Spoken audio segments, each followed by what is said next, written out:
Hello, everybody. My name is Spencer Walsh. We have a great show for you today, ladies and gentlemen. Welcome back to Newsflash. Here is what is on the docket. We are taking a look at what is next in the fight to reclaim abortion rights after the Supreme Court decision to reverse Roe. Really, we are seeing numerous court battles and increasing questions about the legitimacy of our systems of government, which is very interesting, specifically around the Supreme Court, as Naomi Klein reviews the Supreme Court's shock and awe judicial coup over the last term and the next term. There should be some really earth-shaking decisions. Roe v. Wade, just one of them. We will review that. Also, we'll take a look at the billionaire activities. Right-wing billionaire Ken Griffin of Citadel now thinks he can take his talents to South Beach, already a much more conservative state, after failing in Illinois. We'll take a look at what problems that could pose, and a look at how France and their revived left, their united left, can be a model for all in Europe and possibly stop Emmanuel Macron in his tracks.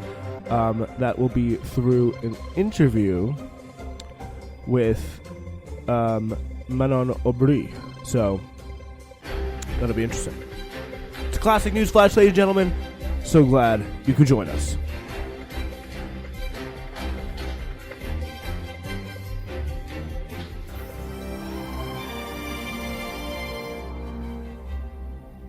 All right, so we're starting on the top today with abortion rights. Attempting to recover from their staggering loss in the Supreme Court, abortion rights groups have mounted a multi-level legal and political attack aimed at blocking and reversing abortion bans in courts and at ballot boxes across the country.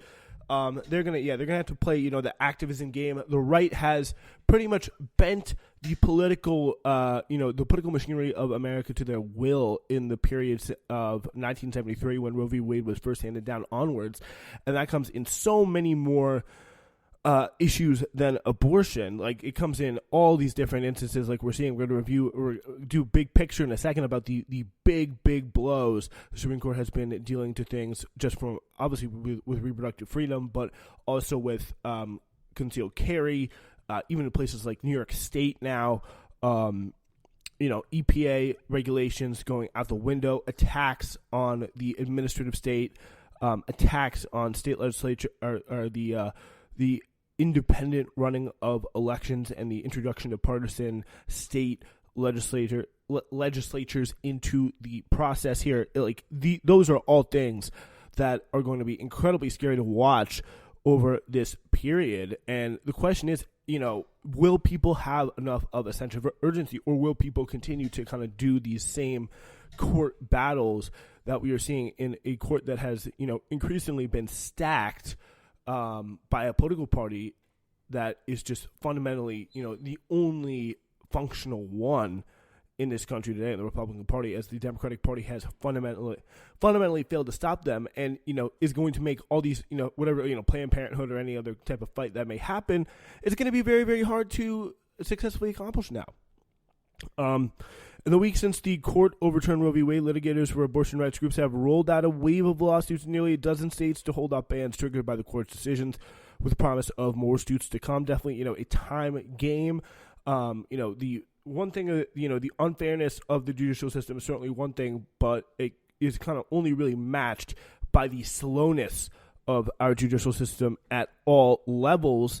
They're aiming to prove that provisions in state constitutions establish a right to abortion that the Supreme Court's decision said did not exist in the United States Constitution. And that is why a big front in this battle now is going to be state constitutions, changing them and, making them the basis for these individual decisions and trying to enshrine abortion rights. And, of course, that will be a big attempt to hold off, what is going to be.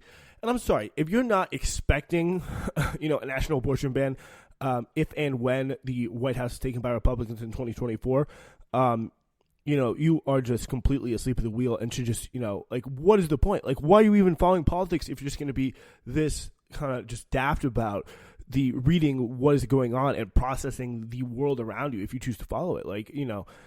I'm not trying to make politics following the horse race into some kind of virtuous tough thing or some kind of honorable thing. But if you can't tell what's happening at this point, like what the Republicans are trying to do here, what their game is, I really do not know what to tell you. So, yeah, they're aiming to prove the provisions of the state constitution that establish that right to abortion. Advocates of abortion rights are also working to defeat ballot initiatives that would strip away constitutional rights to abortion and pass those that would establish one in states where abortion access is contingent on who controls the governor's mansion or the state house, which now is all of them. And after years of complaints that Democrats neglected state and local elections, Democratic-aligned groups are campaigning to reverse slim Republican majorities in some state legislatures, elect abortion rights supporters to positions from county commissioner to state Supreme Court justices that can have influence over the enforcement of abortion restrictions, which, if you can sufficiently gum up the works and competently invest in state and local elections, which, by the way, is something you should have done 15 freaking years ago. Like, this is why we are in the situation where we are, because multi-level, complete dereliction and neglection by the Democratic Party that is really coming up now in full force. Like, these state parties are absolutely shot, and largely that is thanks to the term of Barack Obama. And really after the 2006 midterm elections, and that big win. The state party is pretty, I would say it would rose for the the Obama campaign, the 2008 campaign, but after that, we have seen a complete, destruction of Democratic Party infrastructure, control over redistricting, things like that. But just getting these people in these positions that will do these things at the state level is a big part of how the Republicans are able to do what they're able to do because of working the system against, working the refs in so many ways, pushing against people who would just give in. That is a big reason about, as to how they are here now. So you want all the belt and suspenders that you can have, says Nancy Northup, the president of Center for Reproductive Rights, which litigated Dobbs versus Jackson Women's Health Organization, the case the Supreme Court used to overturn Roe, while the Supreme Court said it wanted to end 5 decades of bitter debate on abortion. Again, that's not what it wanted to do at all. It wanted to, cross a new boundary, cross the Rubicon in terms of rights given to the American people, and really, I feel like it's a post-Roe era, I think, for a lot of people, because they just didn't realize that something like that could happen. And I think there's going to be a lot of hammering, it's economic issues, but I think this is going to really start to turn a page with people, because, even people who, in their heart of hearts may not be, super personally affected by abortion, They look at this and they see this is something, this is a precedent shift backwards on a way that we have not seen before, and who knows what could happen next. We're in, this is a chaotic era. People don't like all this chaos, and I think it is starting to have an effect with people in a way that you really just, it's not giving credit for. Frankly, it just really is not giving credit for. Polls show that Americans overwhelmingly say the decision to have an abortion should be made by women and their doctors rather than state legislators or legislatures. But Republican-controlled state legislatures have passed hundreds of restrictions on abortion over the past decade, and legislative districts are heavily gerrymandered to protect Republican incumbents. Litigation in state courts will be decided by judges who in many cases have been appointed by anti-abortion governors. It's already rigged in so many levels. If they don't like the map, who are you going to go to? The Supreme Court. We get it turned out when every other, it's appealed up there, and they inevitably take the case because they want to rule in the right wing's favor. That is what is going to happen, because to a certain extent, you can work within the confines of this system for so long when it's so fundamentally rigged. But, it is definitely something that, we need a two-pronged approach. We need to work outside and inside the system to just guarantee both, I think, short-term and long-term stability and rights for people as much as we possibly can. Abortion rights groups say that their cases relying on state constitutions offer a viable path forward to establish Roe-like protections in states. Even in conservative states such as Oklahoma and Mississippi, they see an opportunity to overturn abortion bans and establish constitutional backstop against further restrictions. But in other places, the goal of litigation is to at least temporarily restore or preserve abortion access now that the court's decision stands to make it illegal, or effectively so in more than half of the states, which include 33.5 million women of childbearing age. In Louisiana, for example, though the state constitution expressly says there is no right to abortion, legal challenge has allowed 3 clinics to continue serving women whose plans to end their pregnancies were thrown into disarray by the court's decision. So there you have it. It is, there are definitely good plans on this issue. There's resistance fighting back, but, it is an escalation that, the good thing is it seems to be kind of, coming from the grassroots, at least to a certain extent, to these groups. But, it is definitely very much an open situation, to say the least. My name is Spencer Walsh. This is the Spencer Walsh Radio Network, and if you're listening to one of our podcasts, whether it's Newsflash, Hidden History, The Spencer Walsh Show, or something else, ladies and gentlemen, we have one simple request of you. Please be sure to rate us, subscribe to us if you like us, and leave us a comment, because just like all of you, sometimes we need that feedback in our lives, good or bad. We want to hear what you have to say. So please do those steps. Make SWR content better. And thank you so much for listening. All right, let's move on to our next story here on the Spencer Walsh Radio Network. So this is by Naomi Klein here. This is it. She writes, the moment for President Joe Biden and Congress to challenge the underlying legitimacy of the U.S. Supreme Court and advance an aggressive climate action agenda. There will be no better moment to take a stand for a transformed court, nor a more faithful one. AOC is right. We need to reform or do away with the whole thing for the sake of the planet. Over the last few days, we have witnessed a shock and awe judicial coup, from stripping people of the right to terminate pregnancies with Dobbs versus Jackson Women's Health Organization, to weakening the sovereign right of indigenous tribes to enforce the law on their lands, Oklahoma v. Castro Huerta, to interfering with the rights of states to regulate the carrying of firearms. States' rights not applying in this case in New York State Rifle and Pistol Association versus Bruin, to enabling return to Christian prayer in public schools, Kennedy versus the Bremerton School District. And now this, a decision that eviscerates the EPA's power to regulate a major source of carbon emissions, destabilizing our planet. The EPA can regulate CO2 still, but its capacity to regulate under the Clean Air Act is significantly reduced. It represents the culmination, as my colleague Sharon Lerner reports, this is,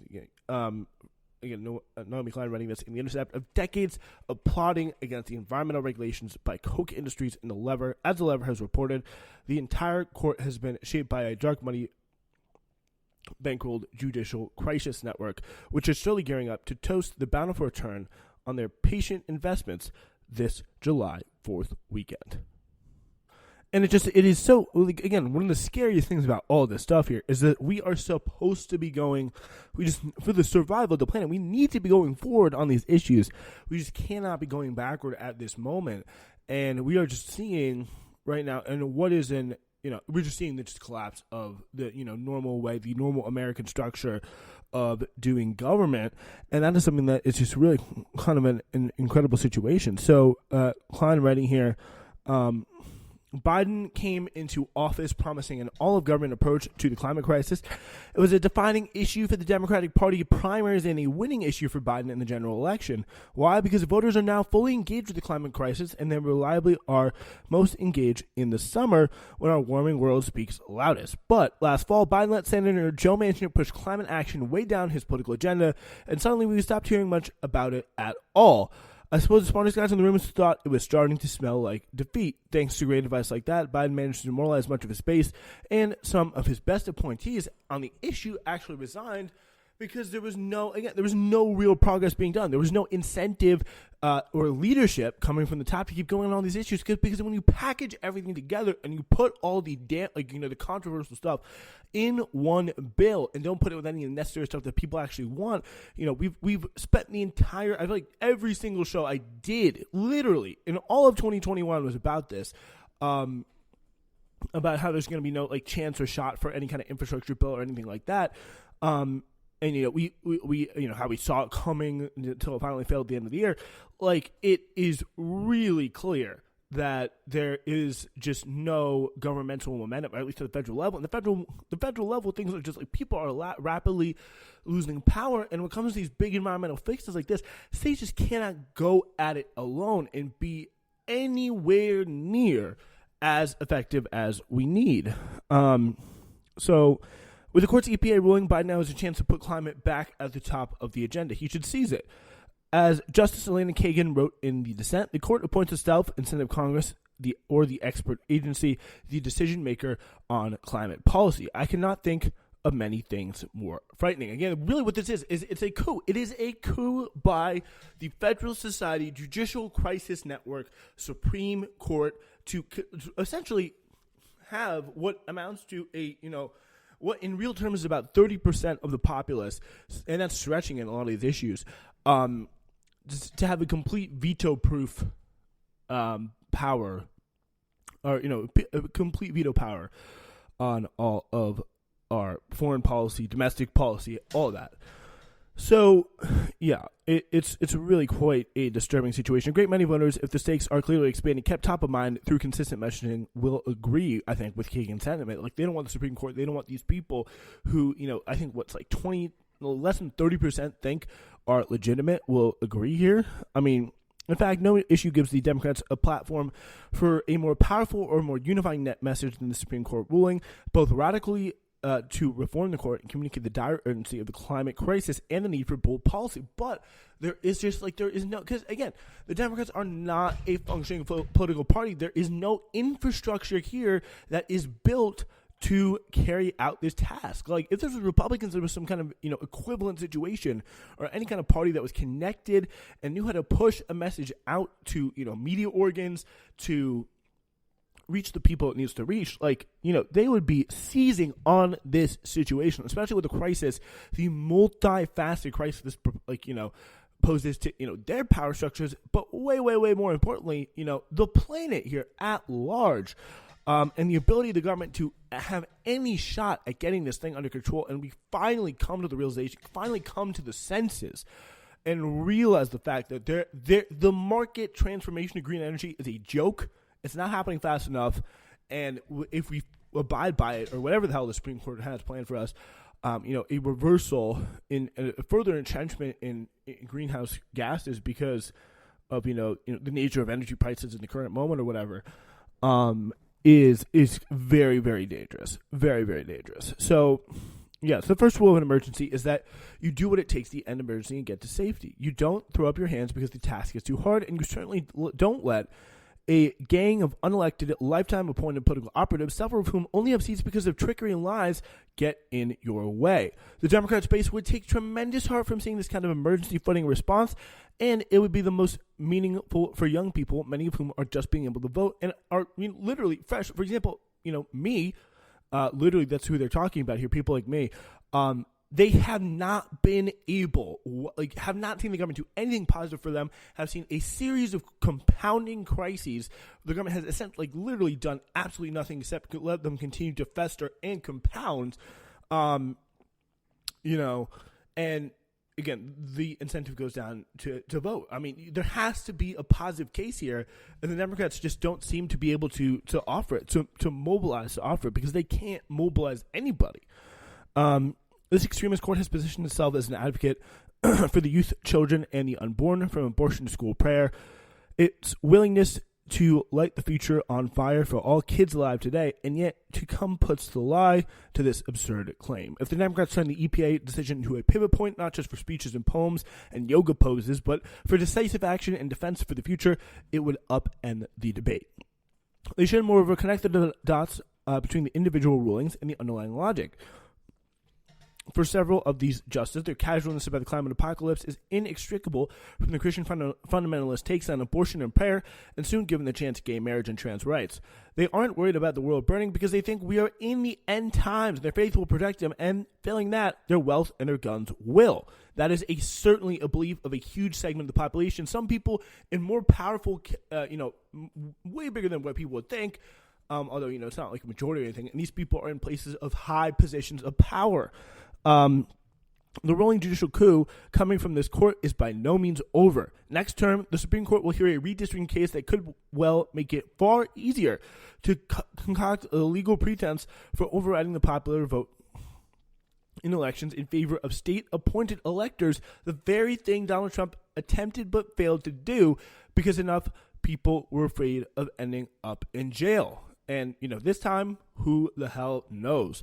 There's no reason to believe the group of people whose very presence on the bench required grotesque abuses of democracy would somehow draw the line at thwarting it. The moment to stop them from getting the chance is right now. So that is Naomi Klein there, kind of weighing in on this situation. Let's go to our next story. Last week, hedge fund manager Ken Griffin announced he was moving Citadel's headquarters from Chicago to Miami, remarking the southern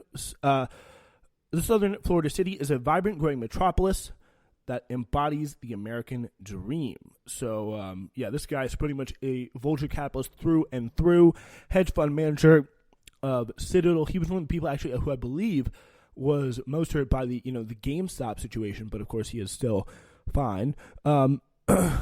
The timing of Griffin's departure was no coincidence. Polls show that Griffin's $50 million gamble on Richard Irvin, his hand-picked Republican governor, would go belly up in Illinois primary. So the kind of business Republican, more conservative, but certainly more conservative, but certainly more pro-business and more like socially conservative. Richard Irvin, he lost by a pretty fair bit. He bolstered the re-election chances of Griffin's nemesis, Democratic Governor J.B. Pritzker. So as he packed his bags, Griffin, who spent about $418 per vote in the primary, blamed Pritzker for Illinois' out-of-control crime, high taxes, and continued corruption. The high-profile rich guy announces he's fleeing the Rust Belt for the Sun Belt after losing a pivotal matchup against an arch rival. Sound familiar? It's like an alternate reality version of The Decision, the ESPN documentary about LeBron James leaving the Cleveland Cavaliers for the Miami Heat. Imagine a conservative Wall Street billionaire playing the role of James and Florida Governor Ron DeSantis as Heat President Pat Riley, and you've got The Decision 2 in a summer of bad remakes. The MVP of buying elections, Ken Griffin, said that the rich said the rich have insufficient influence on politics. Over the past 2 decades, though, he set about trying to rectify that shortcoming, spending about $179 million in Illinois political races.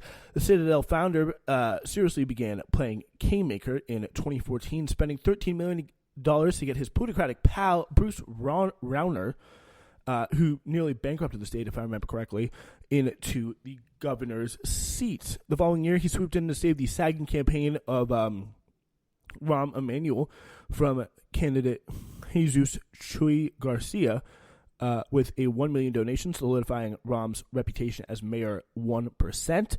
A wealthy governor and his friends are remaking Illinois, warned the New York Times in 2015. They went on to do just that. 4 years of Rauner left the state with $16.7 billion in unpaid bills and drastically underfunded social services. In 2018, Griffin spent $10 million of his own money to fund the expansion of Chicago's dystopian Minority Report-style crime prediction software, which uses algorithms to place people on police watch lists for not even being accused of any crime.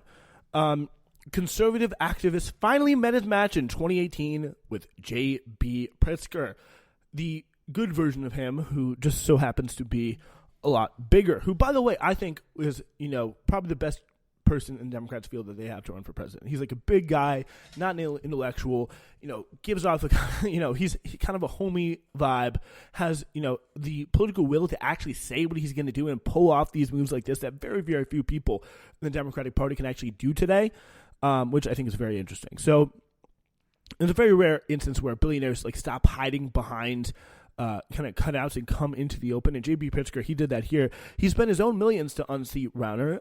This was the kind of first battle of the billionaires, the most expensive election for governor in U.S. history, with $285 million raised. Pritzker won the first round and has emerged as a surprisingly effective New Deal Democrat type who passed a 6-year, $45 billion infrastructure package, helped legalize the sale of marijuana, and hiked the state's minimum wage. But the rematch went to the Citadel CEO. In 2020, Griffin threw $54 million into the campaign to stop the Fair Tax Amendment, which was designed to let lawmakers alter the state's constitution so they could legally implement a progressive income tax on those earning $250,000 a year. Meanwhile, though, throughout the pandemic, Griffin kept on getting richer. He was one of the people, if you want to talk about people who benefit from the Fed's shooting of money into the economy via Wall Street, that is a great example of when the stock market got kind of untethered from reality after the Federal Reserve policy in 2020, 2021. This guy was one of the biggest people who benefited from it. He was one of the 400 wealthiest Americans who saw their collective fortune increase 40% in 2021 from $4.5 trillion, and his $25.2 billion sent this $4.5 trillion is how much he made. So the $4.5 trillion, sorry, that's the collective net worth of these 400 people. And his $25.2 billion sent him to the top 50 of Forbes' richest of the rich list. He spent large chunks of that money on particularly posh real estate purchases. He's got $1 billion in homes and vanity purchases, like a rare copy of the U.S. Constitution he wrested from a group of crypto enthusiasts in a $43.2 million auction.